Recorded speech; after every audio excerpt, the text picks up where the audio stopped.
जय शिवराय मंडळी. आपण आलोय अशा ठिकाणी ज्या ठिकाणी स्वराज्याचा वाघ जन्मला, ज्या वाघाने 9-10 वर्ष औरंग्यासारख्या बादशाला हैराण करून सोडलं, ज्यांनी धर्मासाठी स्वराज्यासाठी असह्य यातना सहन केल्या, ज्यांनी पराभव कधीच पाहिला नाही, अगदी मृत्यूच्या दारात पण औरंग्याच्या डोळ्यात डोळे घालून डरकाळी फोडणाऱ्या माझ्या आपल्या सगळ्यांच्या छत्रपतींचं जन्मस्थान असलेल्या किल्ले पुरंदर या ठिकाणी आलो आहोत आणि आज आपण पुरंदर किल्ला पाहणार आहोत. तर चला बघूया पुरंदर किल्ला. जय शिवराय मंडळी. स्वराज्याच्या इतिहासातील पराक्रम, युद्ध आणि किल्ल्यांचा प्रवास सांगणारी ही मालिका शिवचरित्र, स्वराज्याची अखंड गाथा. या प्रवासात आपण जाणून घेणार आहोत छत्रपती शिवाजी महाराज यांच्या अद्भुत पराक्रमाची खरी कथा. स्वराज्याच्या या अखंड प्रवासात माझ्यासोबत राहण्यासाठी आत्ताच चॅनलला सबस्क्राईब करा, कारण अजून खूप पराक्रम, अजून खूप इतिहास आपण पाहणार आहोत. आणि हा प्रवास मी सुरू केलाय शिवजन्मभूमी शिवनेरी गडापासून. त्यानंतर सिंहगड, लोहगड, तिकोना, रायगड, पन्हाळा आणि आता पुरंदरची सिरीज सुरू केलेली आहे. त्याचा भाग 1 आपल्या चॅनलवर अवेलेबल आहे. आणि अशाच अजून पराक्रमांच्या कथा पाहण्यासाठी माझ्या या सिरीजसोबत नक्की राहा. शिवचरित्र, स्वराज्याची अखंड गाथा, कारण हा इतिहास नाही, हा आपला अभिमान आहे. आणि ही फक्त कथा नाही, तर हा आपल्या स्वराज्याचा स्वाभिमान आहे. जय शिवराय मंडळी. पुरंदरच्या या दुसऱ्या भागात तुमचं स्वागत करतो. आपल्या सगळ्यांना माहीत आहे की पुरंदर गडावर वीर मोरारबाजी देशपांडे यांनी शौर्याने लढत वीरमरण स्वीकारलं. पण त्यानंतर काय झालं हा इतिहास फार कमी लोकांना माहीत आहे. मोरारबाजींच्या बलिदानानंतर मुघल सैन्याने किल्ल्यावरचा ताबा आणखीन वाढवला. त्यावेळी मुघल मोहिमेचं नेतृत्व करत होते मिर्झा राजा जयसिंग. त्यांचं सैनिक प्रचंड होतं. तोफा, घोडदळ आणि हजारोंचं सैनिक. किल्ल्यावरचे मावळे शेवटपर्यंत लढत होते. पण परिस्थिती अत्यंत कठीण झाली होती. आणि त्यावेळी छत्रपती शिवाजी महाराजांनी घेतला एक धाडसी निर्णय. युद्ध थांबवण्यासाठी त्यांनी केला इतिहासात प्रसिद्ध असलेला पुरंदरचा तह. या तहानुसार छत्रपती शिवाजी महाराजांना 23 किल्ले मुघलांना द्यावे लागले आणि त्यामध्येच होता हा पुरंदर. पण मंडळी, ही हार नव्हती, कारण आपल्या राजांना माहीत होतं कधी कधी युद्ध जिंकण्यासाठी एक पाऊल मागं घ्यावं लागतं. आणि बघा मंडळी, हा आपल्या पुरंदर किल्ल्यावरचा मेन दरवाजा. आज मिलिटरी बेस असल्यामुळे इकडून प्रवेश बंद केलेला आहे. आणि या दरवाजातून आपण मध्ये आल्यानंतर समोरच आपल्याला ही पुरंदर गडावर असलेली चर्च बघायला मिळतं. ब्रिटिशांनी पुरंदरवर 2 असे चर्च उभे केले होते. त्यातला एक मी तुम्हाला पार्ट 1 मध्ये दाखवला आहे आणि हे दुसरं चर्च. तर आतमध्ये जाऊन बघूया आपण.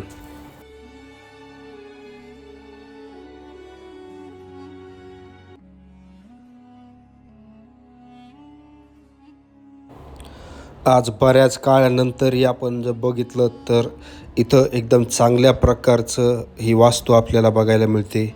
अत्यंत म्हणजे लाकडी स्ट्रक्चरमध्ये उभे केलेलं हे बांधकाम एकदम चांगल्या पद्धतीचं आहे. ठीक आहे.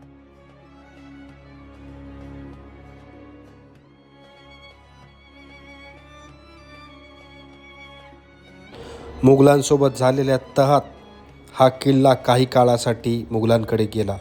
पण या किल्ल्यावर स्वराज्याचा आत्मा कधीच हारला नाही.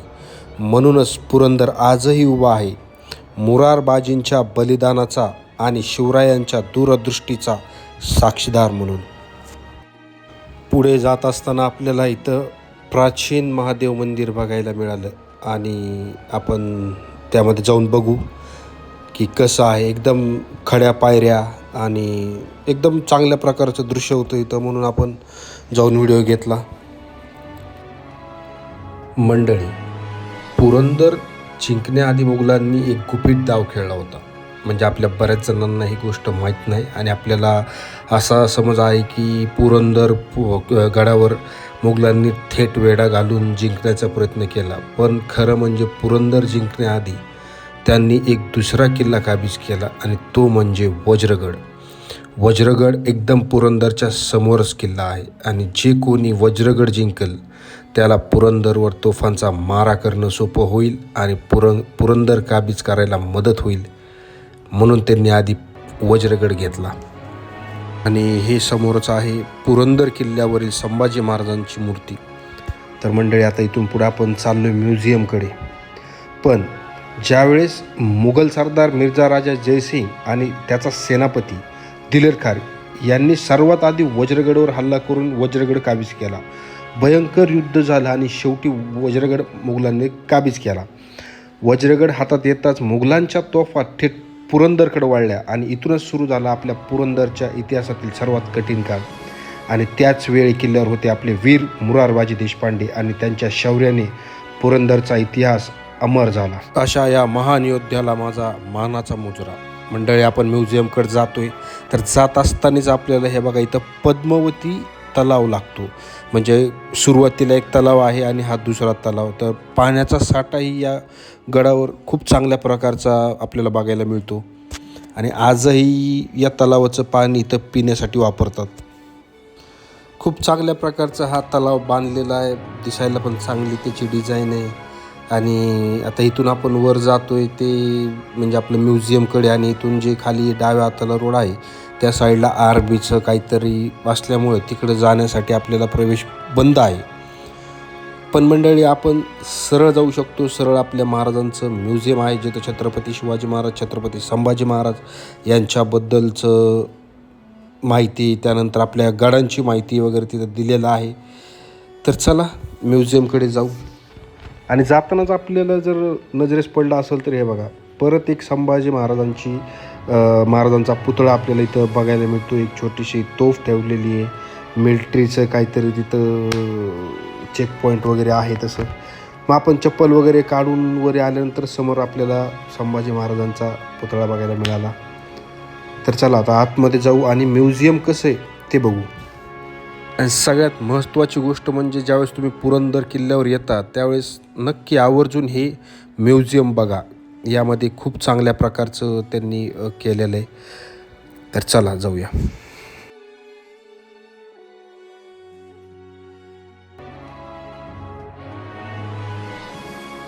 म्युझियमच्या आतमध्ये आल्यावरच आपल्याला असे दोन आपले मावळे बघायला मिळणार आहेत. आणि त्यानंतर आपण मध्ये आल्यानंतर हे बघा, एका साईडला आपल्याला छत्रपती संभाजी महाराजांची अशी मूर्ती बघायला मिळेल आणि दुसऱ्या साईडला छत्रपती संभाजी महाराजांची ही अशी मूर्ती ठेवण्यात आलेली आहे.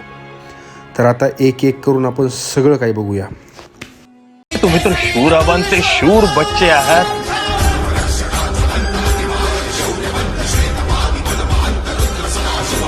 शास्त्रनीती कीर्तिमंत शौर्यवंत राजसी कुशाग्र बुद्धिवंत शोभना प्रजाजनास रक्षण्या स्वराज्य सिंधू राखण्या पुनश्च तेज सूर्य लाभला. आणि मंडळी, पुरंदर किल्ल्यावर फक्त युद्धाची कथा नाही तर इथं हे जे खास म्युझियम आहे छत्रपती संभाजी महाराज वंदन स्थळ, यामध्ये आपला मराठा साम्राज्याचा इतिहास चित्रांमधून जिवंत केला आहे. आणि शिवरायांच्या स्वराज्याची गाथा, संभाजी महाराजांच्या जीवनातील घटना आणि आपल्या महाराष्ट्रातील किल्ल्यांची माहिती एकाच ठिकाणी पाहायला मिळते. त्याचबरोबर कुठल्या लढाईत कुठले शस्त्र वापरले गेलं त्याचंही इथं आपल्याला बघायला भेटतं.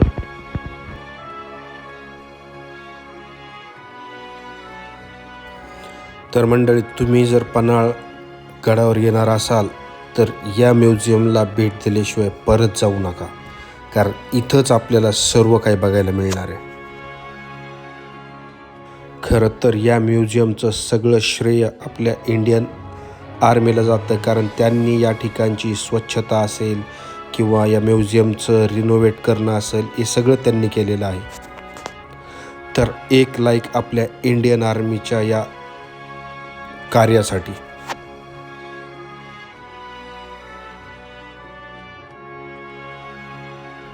आणि हे बघत असताना इथं समोरच या ठिकाणी आधी कशा प्रकारची वास्तू होती आणि नंतर कशा प्रकारचं त्यांनी रिनोव्हेट केलं याचाही इथं एक फलक लावलेला आहे, जो आपण बघतोय व्हिडिओमध्ये.